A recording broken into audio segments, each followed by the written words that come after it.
So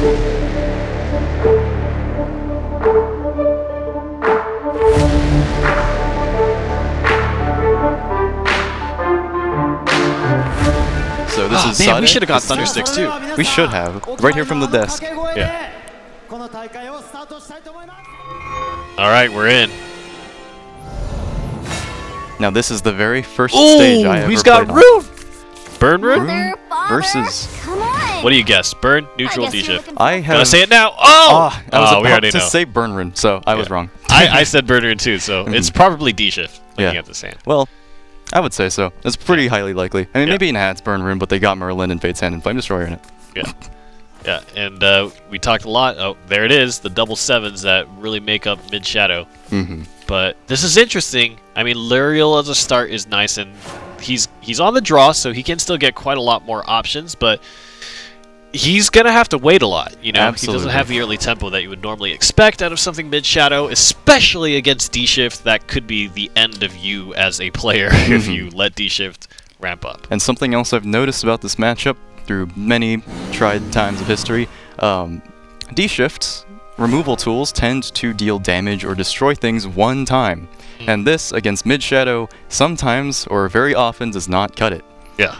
With a hand like this, though, it seems that he'll be able to ward off a 1-drop and a 2-drop in pretty effective ways. We don't see anything coming from Sade's hand that would imply, never mind, there's Prince Catacomb, but not much to drop it on in these next few turns if we look at Kira's hand.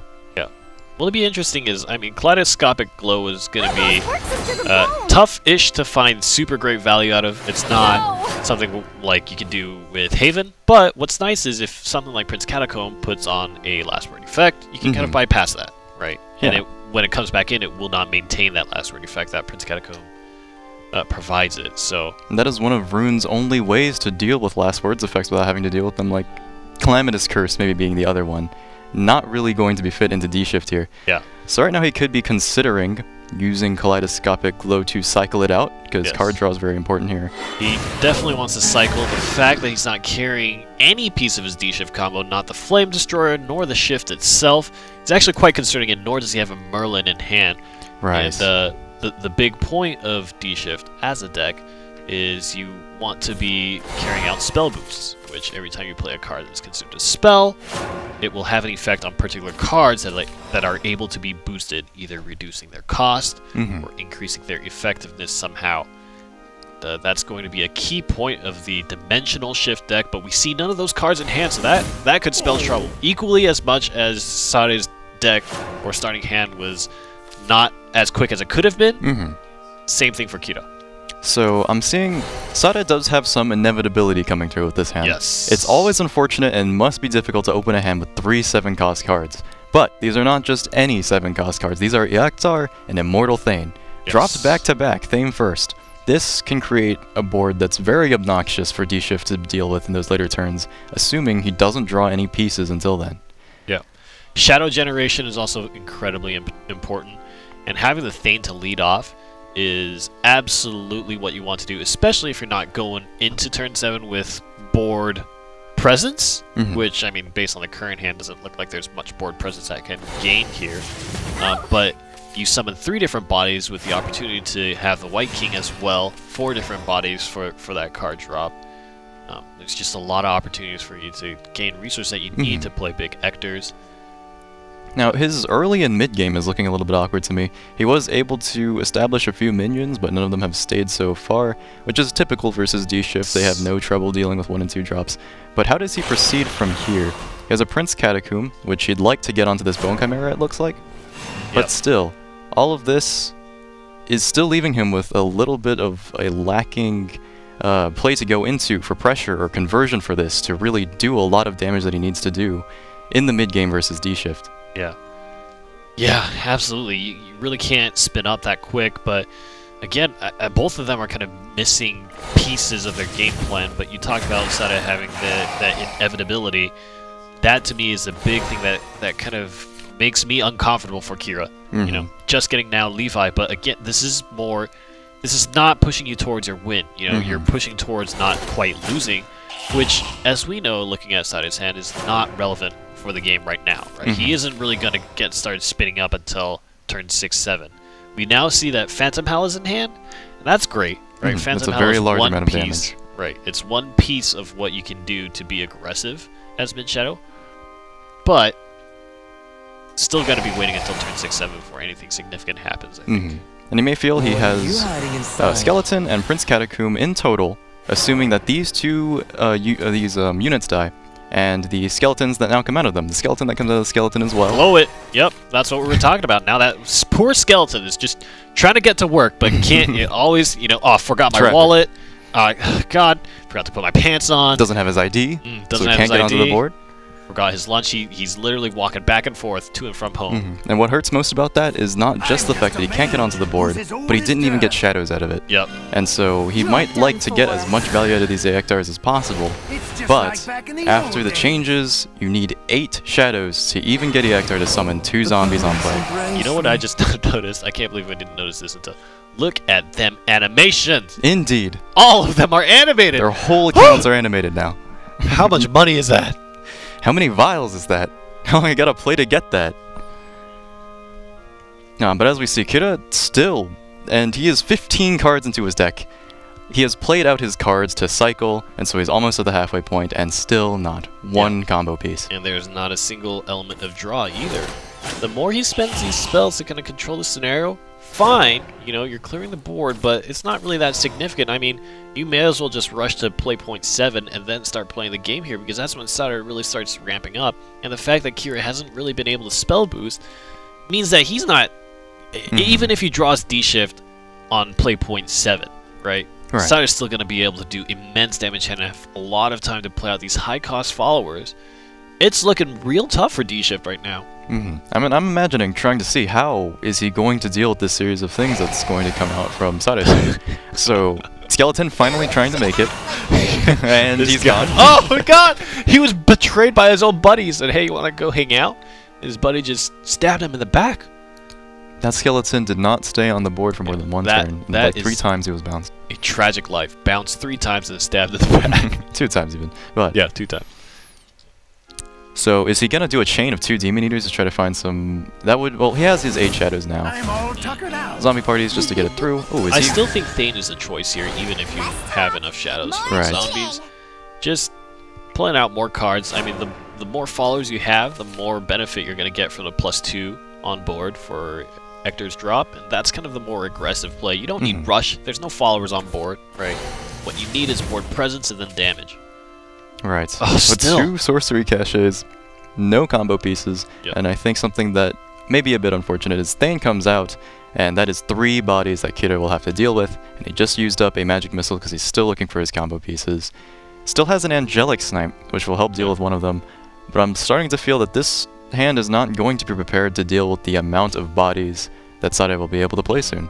The other tragedy is that the two big spells to watch out for D-Shift are things like Fiery Embrace as well as things like Fate's Hands, because those are spells that you can reduce to 0 cost, right? Additionally, to assist Angelic Snipes, Crimson Sorceries, you know, these cheap spells that you can continuously play to gain spell boosts very efficiently is really what you're looking for. But he's going to have to spend some of these to survive, right? I mean, he's been holding on to Crimson Sorcery for a while, already had to spend an Angelic Snipe. Fiery Embrace might become relevant. He even has a Sork cache. He really is going for it, and he knows he needs and a Crimson Sorcery down the drain as well.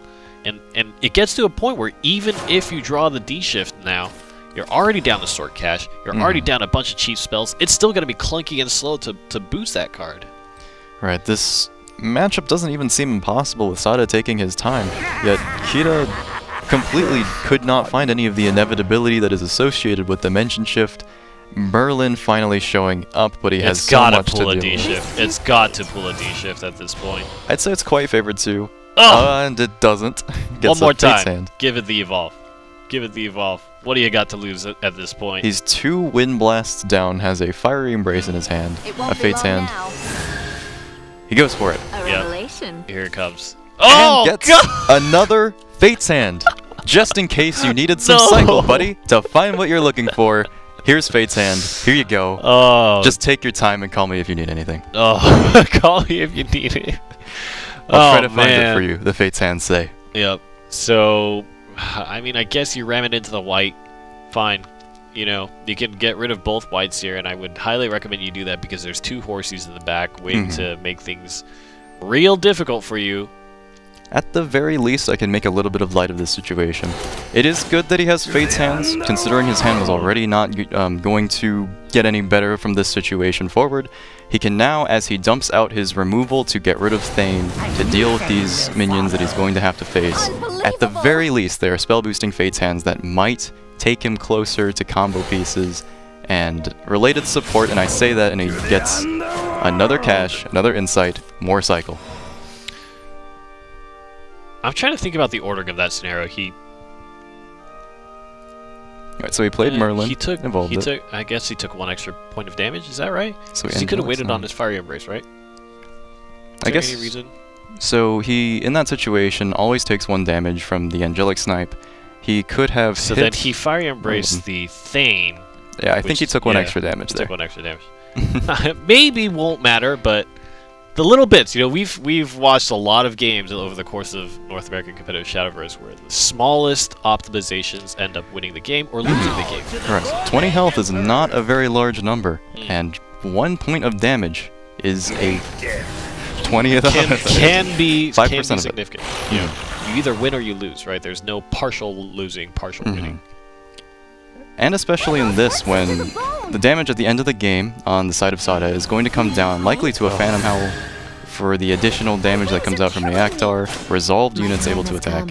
That 1 point of damage could very easily matter. I'm just hoping that Kira can find... Okay, he doesn't even have an Evo point left for this Merlin. Yeah. He can search once. I doubt this Merlin will ever get to attack in any universe. And really, the big difficulty... there it is! Got it! On play point 9. So, and there's the other part of it. The big difficulty here is you are really... You're trying to boost, but at the same time you've got to spend your play points clearing board because the horsey's going to come down, Ector, buff everything on this board, and I believe if everything swings, we get +8, so 2, 4, 6, 7, 7, 11, +8, okay, now +6. So the damage might change, so you removed 1, but basically it was... It's damage that you will not easily recover from, to say the very least. A lot of damage, plus the Evo Orb, I think it was very likely to be lethal. I believe it was lethal on that board. Yeah. So he knows he has to expend some removal, which is fine. He is now boosting his combo, but usually when we come down to a matchup like D-Shift, or what D-Shift hopes to do in every matchup, is we let this deck get to 8 or 9 play points and it's done. It's ready. Yeah. And yet here we see it has now been drawn. At this point, it would have been more worth it to play the Dread Shift. You know? When you break this hard, you're getting to play point 10, Dread Shift is very, very consistent. Oh! 22 damage Wind Blast! How does that not crash the computer? Dang! I think that Lyriel is off in another universe. How does that not empty the venue with that level of power? That could have one-shot it if it went face. Yeah. Or if it could go face. If it could go... Could you imagine if Wind Blast could go? Seems fair to me. Wind Blast Rune. Alright, so a Prince Catacomb off the top makes this hand... he could go for Prince Catacomb alongside some more minions if he wishes simply to take it slow and get a board that's not going to be easy in any universe at this point, with Kira having used up all of his removal options to ever get rid of. I think Ector is fine here because you have the Shadows to Fill board and you're threatening damage. So you both put your opponent in a situation where they have to spend points clearing the board, and that's the best you can do, right? Honestly, you just gotta get them continue to spend play points, not using sword caches, but having to use spells to clear board, because that's how you mitigate the shift or the boost on the dimensional shift the best way possible. So. But what does Kira even have left? Speaking of which, in an ideal scenario, we would say either of these comes down, and it's something Surre is putting up in order to say, here's a really tough question, Kira, can you answer this? But as we can see now, Kira's hand is really now empty of anything that can answer this. Yeah. So last evolve spent there, and I think that that's okay. I think that's okay mainly because it doesn't matter if he spends it on... he's not contesting any board in any way, right? There's no situation where he's like, oh, wish I had the evolve for contesting the board, because if anything comes down, it's probably going to swing for face with a D-Shift. Yes, right? He trades the Evo point for 2 damage is the way that I've put it before. But even then, as often people will view using an Evo point in many games, in many common scenarios, is simply saying, I'm dealing 2 damage with it, and I'm losing my minion, that's fine. But even now, Surre has a surplus of minions, or of followers that are going face. So he not only does that, but a 3-3 body that can't be dealt with. Let's do some math here, because he might just be dead, right? He has 1 Wind Blast, and he has a ward. Wind Blast I don't think is boosted up that much. The most damage he could possibly remove, if he removes a 5-6, right? And then he had a ward, which could probably be run over. Let's say he even runs over the 3. He's still got 2, 4, 6 plus Ector, which will add 6 damage. He's got 12 damage if only the 2 drops swing, or if only the 2 power followers swing. So he needs to clear quite a bit of this board if he wants to live, and I don't know if that's an option. The D-shift, I mean, if you sort cache, D-shift goes down by 3. I believe that's at 10 or 11. It's still far out of range for him to play, even with 2 caches that he's been saving for trying to find it. So, this is quite on par with a concede, simply to drop pieces that he has boosted now. I believe that Kira, in that last moment, realized, there's no way I'm going to deal with this board. He caches simply to draw a card. Nothing would have really saved him in this situation, but he passes it on, and Surre takes game 1. Yeah. Hey, but, you know, in this format, sometimes if you run into a matchup like this, it doesn't quite matter, because it's all about what is there a matchup that D-shift will be very consistent on. And I would say in that game, it was pretty likely, you know, if he had drawn D-shift on play point 4, play point 5, even play point 6, he might have actually come out of that situation doing just fine. You know, there was actually a lot of space, so it's kind of a lost opportunity based on the hand that Surre was given to him at the start, you know? He had a very slow mid-game, yet Kira, I believe the first Merlin he played, was that not on his 8th play point? Yes. And it found him 2 Fate's Hands. If that Merlin had come earlier and even just given him 1 piece to start working on, I think that game definitely could have worked out for him. But unfortunately, it happens, and it's the natural risk of playing D-shift. Yes. I'm sure everyone who's brought D-shift to a tournament has had this experience of, you just don't see any part of the combo until the bottom 15 cards, and you take that one. You just absolutely have to forfeit that one. Yeah. Tough scenario, but you're not out of it yet. Best of 5, there's still a lot of decks to go through. You know, there's still a lot of game to play. D-shift, it's not out, and as much as we saw the downside of D-shift could also have an incredible upside where you just curve out your opponent, get every single piece of the puzzle that you need. Seems we're gonna see it again, actually. This one's for my and I think this is fine, right? This is a matchup that, okay, the D-shift is here. We know it's here. Yes, keep it. Maybe throw away the Golem Assault, maybe. It's a very good time to keep Insight. This is usually common practice of, you get D-shift, you get Insight, you're happy. Oh, and that's, you know, this is rough. Breath of the Salamander is irrelevant. Right, what's that gonna hit other than Clay Golem? And Clay Golem already spell boosted? And you're fine with hitting Clay Golem, because, you know, At least you hit something. Yeah. Whatever it is, you would much rather have things like Dragon Oracle. Now, the Draconic Fervor, even then you would... I mean, drawing the cards is nice, right? Sometimes I would say you would rather have Sybil for a body on board to be able to put damage to face, because really you're racing against D-shift. So, I mean, drawing cards can kind of help you get to that point, but Sybil kind of pushes the ball forward. The other, I mean, I guess the other argument you could think of is you need some incredibly beefy followers, because there's so much removal and spell damage that can come from D-shift.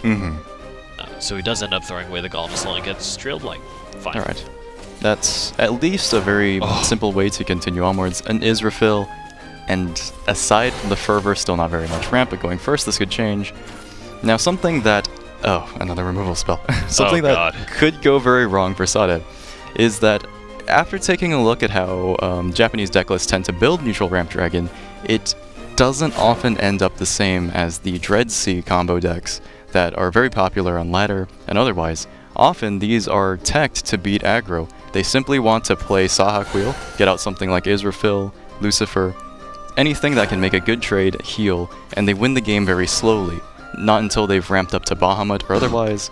What are we looking at? Triple Breath of the Salamander in the top 6 cards, and a deck that otherwise will run very slowly, reactively, trying to beat aggro is just man. not what you need to face this matchup. Oh man. Now the one saving grace is that Kira has found one part of the combo, but you're really looking for that second part. You want the Flame Destroyer that's going to give you the damage to be able to close out the game, and if not, you want multiple D-shifts because you need multiple turns to kill your opponent. You really want to be killing your opponent in one turn when you're playing D-shift. Absolutely. Or, well, quote-unquote one turn, right? You don't want to let the opponent have another turn after you've committed your dimensional shift. Right, that is an absolute desperate situation to be in. And the fact that he hasn't gained that follower means that he can't go... Oh, there it is. There I think it is. now we're going to see this game speed up an incredible amount. The big thing, too, is a card like Sahak Wheel, not that useful, right? As one of Sahak Wheel's original purposes, and I'd say the main thing she's used for, as a very popular card in Japan, is removing things with cards that you don't get to play around the turn that you would have Sahak Wheel. But what are you going to remove in this matchup? Yep. This matchup is literally smoke and mist, and then it beats you. Right. You can't hit it. You are fighting the air, and then the air wins. Yeah. So we'll see. I mean, the last game was a pretty bad look, but this game, Kira is rolling pretty good. He's got, I believe he's already spent 1 sword cash on the D-shift. He's gotten Flame Destroyer by play point 4. He's got a whole bunch of cheap spell boosts, angelic snipes, insights, magic missiles. He's got... now, Wind Blast is going to be an interesting one because there's not really a lot of followers here. It needs to target a follower to be able to do that. Finally, a Dragon Oracle coming through here. And we're finally at the point where he can ramp, right? You use a Fervor. He's got that Sahak Wheel set up for next turn in case Kira randomly decides to be a different archetype. That's another sword cash. Looking all too great for Kira. He's ecstatic. And the big thing, too, is while there are no followers on board for Surre, things like Wind Blast and Fire Embrace are just getting boosted up, and so you drop even a big follower like Israfil, whatever. Even Wind Blast Bahama. for 22, easy. Wind Blast for 22, Fiery Embrace for 0 cost to just remove it, and you're not in danger. Oh, and a Fate's Hand too. I talked about some of these spells that are fantastic for boosting. Fate's Hand is one of them. Dropping a card to 0 cost is incredibly strong in this scenario. Is he going to give him the triple love tap here, the double magic missile into angelic snipe? Yes. That is 3 solid spell boosts on a hand that definitely is going to use it. And I guess this does give a little bit of value to a card like Sybil because these single points of damage can make the difference between getting one shot by 1 D-shift or necessitating either more followers on board or multiple D-shifts, which could save you the game. But the way this is turning out right now, I think Kira might just be, laughing his way to victory here. As one potential area of contention for D-shift is sometimes you do draw your D-shift and you do draw your Flame Destroyer, but those two still need a little bit more, either a second D-shift or another threat to play. But he has a Levi in his hand that he can just simply hold. Yep. The Levi Evolve is fantastic. You get a cheap follower, turn it into 4/4, but the Crimson Sorcery is super helpful. Not only does it do a good amount of damage that you can throw in face, but it also spell boosts 1 more for 1 drop for 1 play point, which is fantastic. You know, you're getting a lot done. That damage that he puts down between the Crimson Sorcery and his evolved body is the same as a Flame Destroyer for the first D-shift turn. So between those two, we have an evolved Levi, a Flame Destroyer, the Crimson Sorcery goes face, D-shift comes out, and then on the next turn he can use a second evo point on the Flame Destroyer. That's 3, 9, and 4. Still not quite there, but usually there's an ample amount of burn that's going to be able to take up that last little sliver of health. Yep. 3, 9, 4. Yeah. But he has a lot of card draw in his hand, 2 Fate's Hands, a lot of removal in case anything, someone like a ward comes out from Surre to try to dissuade him at all from being able to hit face with his D-shifts.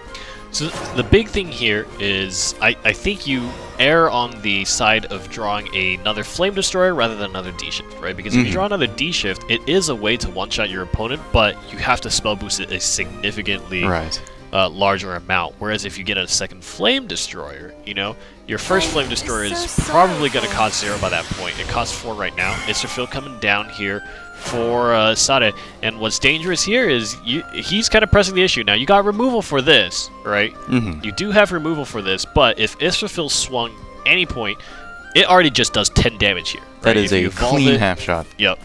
If you evolve it, does even more, but it's putting a timer kind of on Kira. He's gotten a pretty good hand here. I would expect him to be drawing into more. Merlin is fine. Whatever follower you can get is fine, because your Destroyer and your D-Shift are going to cost so little that you can play whatever amounts of followers that you want. Right. So any kind of extra damage is okay. So, for example, if you were to play Merlin, Levi, Destroyer, evolve the Levi, get the Crimson Sorcery. Now, 4 damage from Merlin, assuming that he gets all 3 Evo points off. I guess that wouldn't end up being possible. The 3 damage plus an Angelic Snipe would bring that to a total of a clean 20 damage.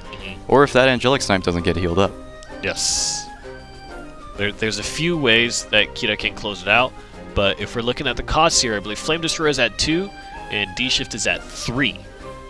That's very easily obtainable here for Kira. Sorrow is sounding. Especially considering that Israfil simply drops off the face of the earth, a victim to a very easy and clean spell boost in the Fiery Embrace. And I believe turn 8 is going to be the last turn here for Sade. Needs to find something. Maybe a ward would help, but he's got another Fiery Embrace that's at 1 drop, so, or at 1 play point cost. Right. And he's got a 0 cost Fate's Hand that can 0 turn cost into Flame 0. Destroyer. Yep. So I think this is the end. Right. This is the end here. Even if he plays a single ward, that is not going to help. I believe now that he's gotten the combo pieces to 0, you can see what D-Shift is truly capable of. I'm pretty sure there's no additional damage needed. He could play Merlin, he could get out the Levi, evolve it, toss it face, throw out the Flame Destroyer, D-Shift, and simply push all of that face, and he's through. What? Did he just chain together 3 What Dragon is this Summoners drawing? into Ayala? That doesn't seem very useful here. What is this game? And you know, he knows that, you know, he was trying to find something with the Dragon Summoners, and he's just playing to his best options here, I think. But this Unless he ran Rahab in this deck list, I don't think that there would be very much for him to find off of these. But more cards are better than a hand that is not showing you anything that's helping you in this situation. On the off chance. You can see he even runs Odin in this list. As I said before, Japanese deck lists for neutral Ramp Dragon tend very much to be geared towards beating aggro, beating other control decks, but not this kind of matchup. Here it comes. Second D-Shift drawn, but not particularly relevant here. Look at all of these followers. Can you imagine if they could all attack immediately? Oh, wait, hold on. They can! With just one click of a button, end your turn, and be surprised to find that you have another turn. And there it is. Oh, man. Now, for how Kira has been very, seemingly polite, yeah, he simply goes for it. He's not going to try to beat him here. Yeah. The El Clasico for the West. You think he's adjusting his glasses right now as he does this? Oh, man, I want to know. That's definitely it. I want to know. Show me. Oh, man. I want to know. I would like to see them inside the booth, what they look like after they finish these games. Tied up 1-1. That's the scoreline right now. 1-1. So, I feel like everything played out exactly how we talked about it. You see the worst side of D-Shift, and you see what is fairly... It's not the best side. There's some fast D-Shift combos that you can construct. That was definitely one of the better ones. Right. We got to see both angles of D-Shift there. What it feels like as the risk of the deck, where it doesn't really work out for you. You get a matchup that your opponent is aggressive, but they're slow, which is what you want, but you just don't draw the combo. And then your opponent brings a deck that, in no circumstance, even if you don't draw it for a while, you're fine. And he draws it immediately right there. So, very powerful deck. I was already expecting to see a plenty amount of it at this Grand Finals for just how many lists, especially among the other Dragon lists, that it can just hard counter.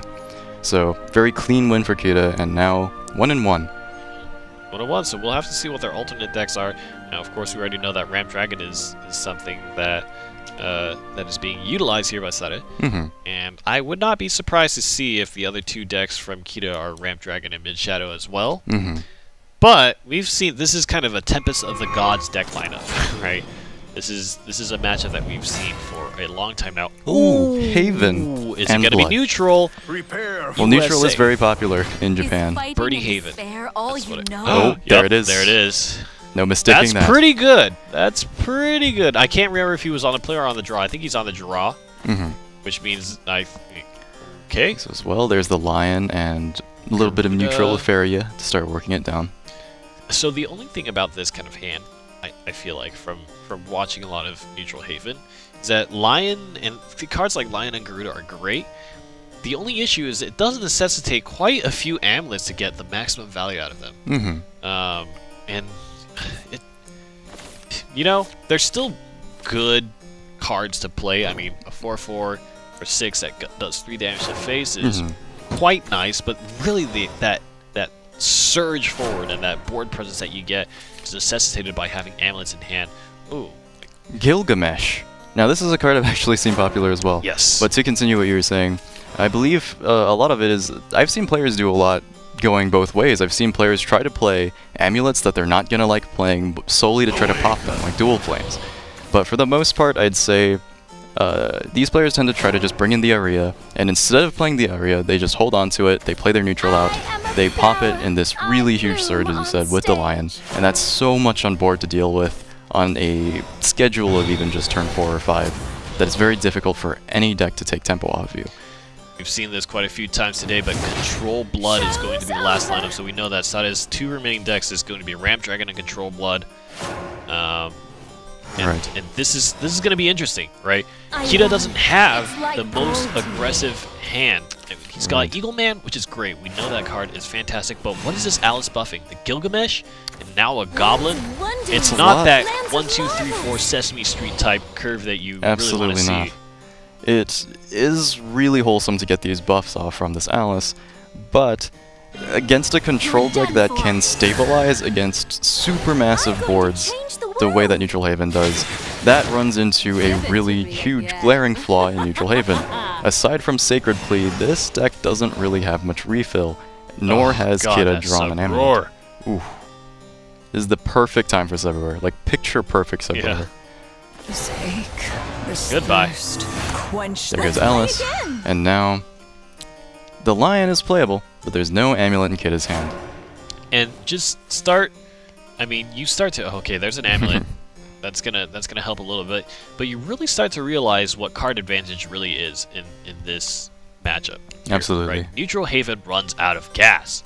And the only reason why Kida has cards in hand is because he has not been able to get cards that have been very playable so far. But he is going to extinguish his hand. Meanwhile, Surre is just going to be drawing and drawing and drawing, and he has answers, and he's going to draw some more. And he's just going to have a plethora of options and defensive removal spells to control the situation, as the namesake of the deck would imply. Right, and you can already see it in his hand. Surre is prepared for anything here. He's got a full bunker in this hand. He's going to be able to survive very cleanly to Bahamut here. If I were to even just take a passing glance at this, Surre is already putting a lot of pressure on the board. Despite having low stats, Bane is just such a powerful mechanic. It says, you can put as much as you like out, but whatever you evolve, you're not getting over this one cleanly. He has 2 of those. He has Temptress Vampire coming up, Esmeralda coming up. He's still in Vengeance from Blood Moon. So Kid is going to play aggressively, put that Aria out while he has it, but notice how it depletes his hand to do this, and how this doesn't really cleanly deal with this. Yep. Still going to be taking damage here. And another Esmeralda, so Surre is absolutely set to deal with any level of aggression here. The only thing I would say now, Esmeralda will still get the effect of removing a follower or an amulet, even when you're not in Vengeance, but you will lose the ability to have Storm, which is kind of helpful, kind of nice. No Blood Moon in sight, and even if you were to play Buffcore this turn, you would not be able to lose your health because you have that Blood Moon here. So he is going to be running out of Vengeance, but that would have been very helpful for the Revelation, for example. Right? Absolutely. But from what it looks like, he evolves this Belphegor, and combined the Belphegor and the Surre are able to take down the 2 largest bodies that Kida's entire deck is based upon trying to take pressure on with. Yes. Of using that Lion, getting that Aria out. But here the bodies go, and how is he even really going to move this on into the next turn? He has Garudas, but no amulets set up to pop with them. The 4/4 body, even if he pre-evolves it, is not much. And we have Sada coming in with, he can kill one thing next turn, unconditionally, still has an Evo point, and then his Revelations don't need his Vengeance. And being able to clear is alone often good enough to make Haven just sit down in this matchup. Yes. I mean, this is the big reason why people bring Control Blood, because these aggressive neutral lineups just crumble under its absolutely terrifying removal options. Even had he not had this Blood Moon, I get the feeling that he ran into his revelations quite early. This list is just absolutely prepared for this matchup in every way. So watching Kira try to get through it, he's still playing the best he can, sets up this amulet, knows he wants to get these Garudas out, and as Gilgamesh sits in his hand, still buffed from Alice, he does have a lot of burst damage. The potential is there. It's just, can he throw all of it in a timely fashion, or Sada is going to be able to, well, Sada, although his hand is very filled with answers, the only remaining part of healing that he has is this Temptress Vampire. Temptress, and I believe a Sabror, so Sabror that's for a gonna be little bit 7 as well. health to pop you up, and I think that might be enough. You don't need a lot to just live, and that's really all that Sada really needs to do, right? Mhm. So, I mean, yeah. We'll see if he can put together enough damage here. The big thing is the Garudas are probably not going to swing. You really need something kind of off the hand to really make anything impactful happen. The Garudas will be able to do 3, but really the only actual significant swinging damage that you're going to get is from the Gilgamesh. I wonder if he runs multiple copies of Gilgamesh, as I feel that drawing them right now may be necessary. Yeah. Just get a hand full of damage that he can put out instantly. Yeah. Otherwise, Sada is just... When you're healing to up 7, try to do 27 damage. Right. You got 8, 3, 3, 6, 8, 6, 14, equals to 16 damage. Not gonna cut it. Garuda comes out. I imagine Kira wants to use this evolution to go face. This is already too late into the matchup for him to be trying to play for value. He knows he's already going to lose in value in this matchup. Yet, it is still a very important decision for him to make. The body that Esmeralda has left behind makes very clean trades into his 4/4s, which are the pinnacles of his aggression here. Yes. So he can choose here either to evolve and go for as much damage as possible, or evolve, and he's going to do this to try to keep his attackers up, make sure that he can have any kind of board here. Unfortunately, as we can see, Sada has a very, very clean answer for this. Right. Righteous Devil is nice to have in the pocket, but really, I think there's so many options to play here. Blood Moon, put yourself in Vengeance. Revelation, goodbye. Revelation number 1. And 3 this is down. what we're talking about, yeah. We're talking about, you really need to play damage off the hand because nothing is surviving. Ooh, that Alice is quite nice, just in the sense that you're buffing up your Gilgamesh once more, but it's a drop in the bucket. You know? Well, this Alice turns Gilgamesh into a kind of better Albert now. So maybe he draws his next Alice and draws another 10 Alices, and this Gilgamesh will just That's one-shot. a 10 damage on Evolved Gilgamesh from Storm. That is a lot of damage coming through, though. Yeah. Though, I suppose, That as... is actually interesting. If there is a situation where Sada lets his guard down and is like, oh, I'll pop myself into Vengeance, put myself at 10 health. Like Yeah, if he starts just flexing on him here. Yeah. And then, you know, Kira is sitting there rubbing his hands, being like, oh, you don't know about Gilgamesh. You don't know about Gilgamesh. Yeah. You've forgotten his name. But, that is... it's funny to me that he has his evolved stats now just sitting in hand. These Alices, just blinking at you. I'd say, though, that these Alices have more or less only gotten their value from being able to prepare this damage that wouldn't be preventable otherwise. These boards just haven't been sticking, which is just a very huge part of her power. I think that Kira is definitely primed to need to find something off the top of his deck. Never gonna let him swing. Now this Righteous Devil he needs to deal with as well, but that involves using up his last Evo points as far as we know here. Yeah.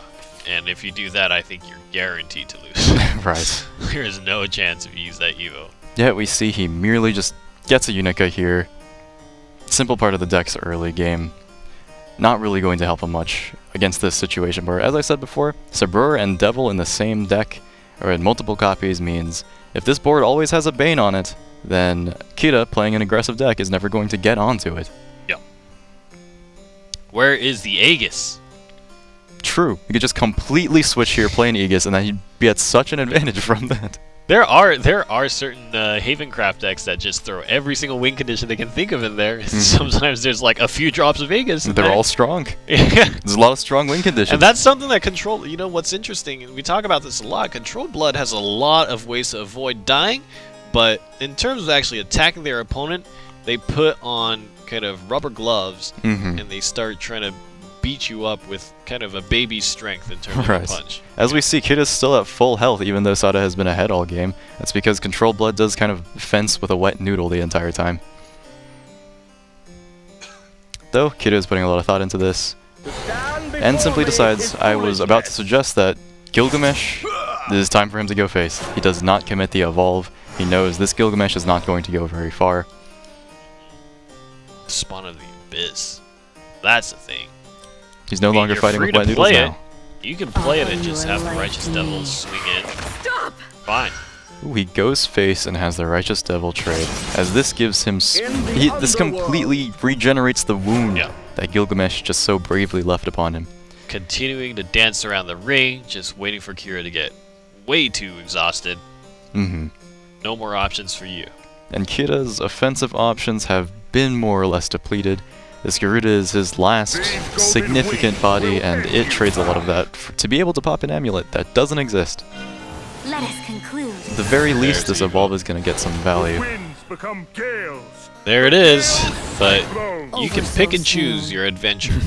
It's a brewer, vampire, Alda, Bahamut. Mask of the Black Death. Well, the other Gilgamesh that Kira might run is now...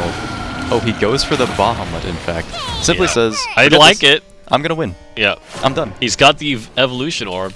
Mm-hmm. Oh! Ooh. Shoot it down!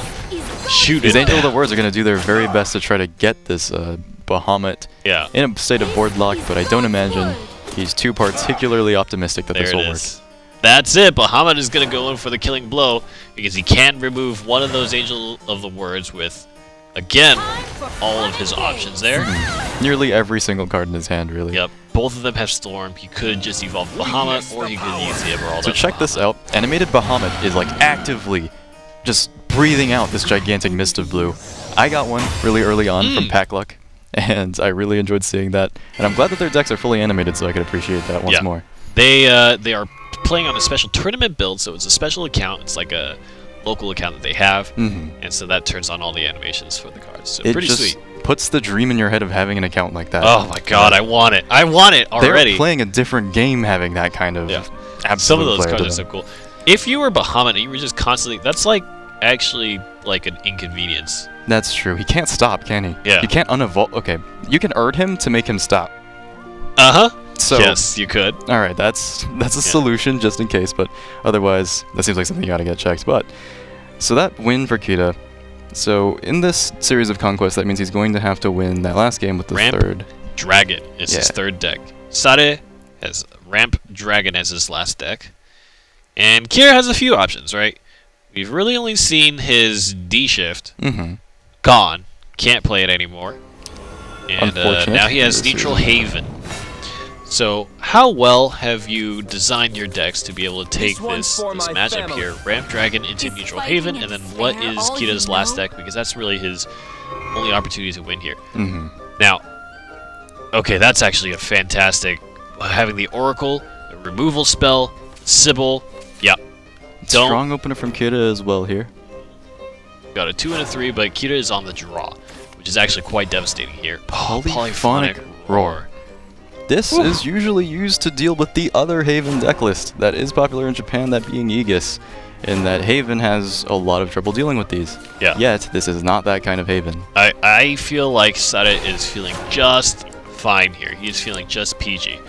You could either hold your Salamander for when the board fills up, or you could try to remove early and get yourself to play point 5 and utilize a Sybil to kind of control the pace. Either way. Oh my god, you've got two. Just throw away your Salamander. Fine. Not going to need that anymore.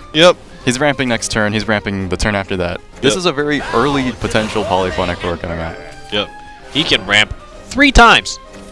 He's already ramped once. He can ramp 3 more times here. Oh, God. Though, at the very least, it is not to be underestimated. Kita has had a solid curve with these neutral minions. A few more, but not enough to get this line out on a particularly timely basis. Gonna happen next turn. With tea time. What is very dangerous here, and I think Kita might just be 1 turn off of it, is we actually saw a situation where a Dragoncraft player opted to go for Draconic Fervor and got punished by a Lion Drop the turn afterwards. And Kita, I think, was just one turn behind. He was able to play Carrot Goblin plus a Gourmet Emperor to reduce the cost of the Lion, and he has a March Hares in hand. That is an absolutely devastating board, and the fact that Surre already used a President Salamander could have been very dangerous, but I think he will be fine here. Because he knows he has 2 Sybils, has that Blazing Breath to get into a little bit more. And these Sybils that he's going to play out, both with his Evolves, very comfortable Evolves at that, can just simply clear up the board, leave a 6 attack body to trade into anything and leave it low, and heal up the damage that he takes from the chip. Now this is a very clean opportunity here to use Tea Time, just get rid of that Sybil. And that's going to help you take control of the board just briefly, but your opponent is already on play point 9. That opens up things like Sahak, and that's going to control the board a little bit, and then once Bahamut hits, everything changes. This ends up being really interesting, because this is, by all means, a very difficult turn for Surre. It's a very difficult board for him to answer. But if he can just simply survive this turn, and Kita commits the next I like it, because you know you're not at 10 yet, and so if there's any chance of making anything stick, it is this turn right now. And I would imagine some combination. I mean, you can't use Saha and Dragoon Scyther here.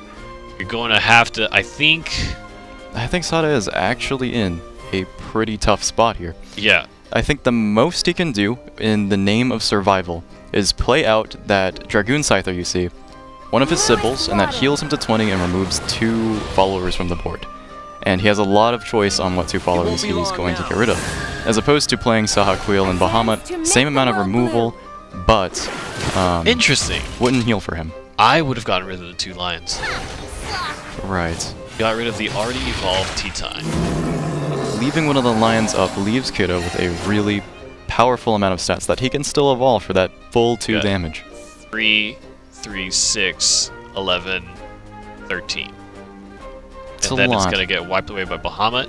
But he could then play Garuda. Maybe. I don't know. That won't win it for him either, but...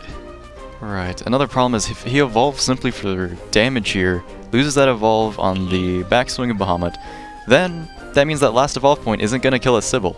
And a non-killed Sybil is going to just sit there and heal all that damage back from these Garudas. Get an incredible amount of value. So I think he just has to play the Garuda here. There's no reason to wait, you know. Waiting does not make the situation any better. No Amulet Pop is going to make a Bahamut easier to deal with, as I don't believe these decks tend to run Tribunal sometimes. Or at least on ladder they do. Yeah, Tribunal is very nice to have in this scenario because Bahamut pops it, it's last effect, and then pop Bahamut.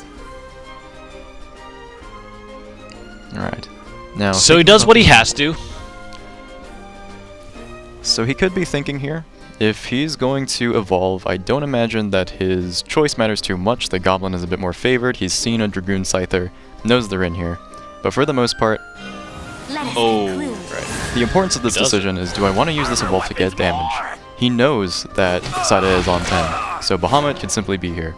But probably evaluates that that evolve is not going to help with Bahamut. His hand is not prepared for Bahamut, so he goes for it. He knows he has to win through damage.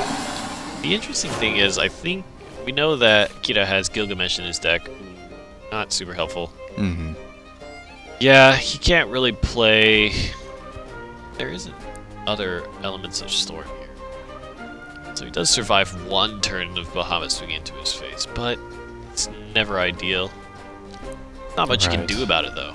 So if he were to play the Garuda, make sure he gets that damage in, and then after that all he can do is sit the Goblin next to it and try to challenge Bahamut that way. Well, Surre can simply respond with an Odin, and then Bahamut can go face as he pleases. Could play Sahagwil if he wants the body, and could play Sybil if he just simply wants to have the Bahamut trade and heal. He has a great wealth of options that keep him stable here, I believe. Ouroboros. Oh man. That is actually a very handy card in the Dragon Mirror, but people have definitely opted not to bring Ouroboros, at least in the West. Yeah, I've seen it fall off a lot in the West, which is why I was a bit surprised. Yes, I suppose that's why the Odins are played as well. Yeah, he definitely is looking for some flavor, some tech here. Ooh. Goes for the Sybil and trades with the Bahamut. And that Garuda's damage is effectively neutralized. Right. I believe he goes for the Sybil because he says, I know you run Gilgamesh, but that's probably the extent of it. There's no kind of massive burst damage that Haven as a class is going to put down to fill in this last 8 damage. So he simply says, you don't have any evolution points left. I'm going to sit on this Sybil, heal every single turn, and from that point forward, every part of his hand can answer or deal with everything. And he has Polyphonic Roar as a backup threat. This Bahamut can simply be patient and not have to go face. Man, what's really interesting is I feel like Neutral Haven has been kind of the most popular deck to be running in recent time. All the changes, tries to fill boards, do what he can to Wandering mitigate. Bard Elta. I find that very interesting. I don't even see that very often in Neutral Haven, either on ladder, in Western tournaments. Actually, I don't think I've seen Wandering Bard Elta at all since it was printed. Yeah. And it would have been really useful a couple turns ago. It's actually now starting to hit me that Wandering Bard Elta is such an interesting card choice, that if it had been put onto a board with a lot of 5/5 bodies and denied the ability to play that Bahamut, then at no point inside his hand would he have been able to deal with that. But unfortunately, comes a bit late. 5 damage here. And he's got a bunch of followers on board, but I think that there's enough inside of his on board for Sada that he's going to be able to get that Bahamut to swing. But does he live? If he lives, actually he could top deck something like a Gilgamesh. Let's see. Sahak into one, Odin into another. Then you can Ouroboros the third and swing with Bahamut, but that means that everything has swung already. Wow, I actually think there's an opportunity for a top deck win here, actually. My only hesitance about that is that this Sybil will heal. Right. It means that this Sybil is going to have to trade into something that it can't kill. Yeah. So it can't trade into any of the 4 toughness cards. Ouroboros is going to deal with one of the smaller ones. Odin deals with a 4/4. Bahamut perhaps use a trade again here. And then, if he wants to be as safe as he can be from damage that I can't imagine coming out from Haven, he trades with the Sybil, gets rid of the Goblin, says, I don't even want you to gate reel here, or find anything that could possibly make this a threat. Trades for it, gets as much health as he can back, and now Kira is simply playing off the top. Goblin Princess is a lot of cards in one, it's a lot of value, and it's not easy to deal with. Does he live another turn here? I think he does. Let's see. Because Sahag doesn't pull anything, right? That he lives another turn. Lives another turn. Interesting. He is making a game of just trading into this, isn't he? Do you have just swung face there? Okay, next turn is definitely healed again. That is annoying. He seems paranoid of allowing anything to live, which makes me think. I mean, I don't really say it too seriously as we haven't seen the card in a long time, but he's playing around any kind of attack that Kira can put out. Does not want him to stabilize once. Those are some dragons. Right. Yep. And that very cleanly seals it. Sade played as much for a guaranteed win as he could, and took it in a very smooth way. I actually really appreciate, Sade demonstrating why he has the strongest record there. I actually really it really seemed like he was very comfortable with a Haven neutral matchup. I was talking about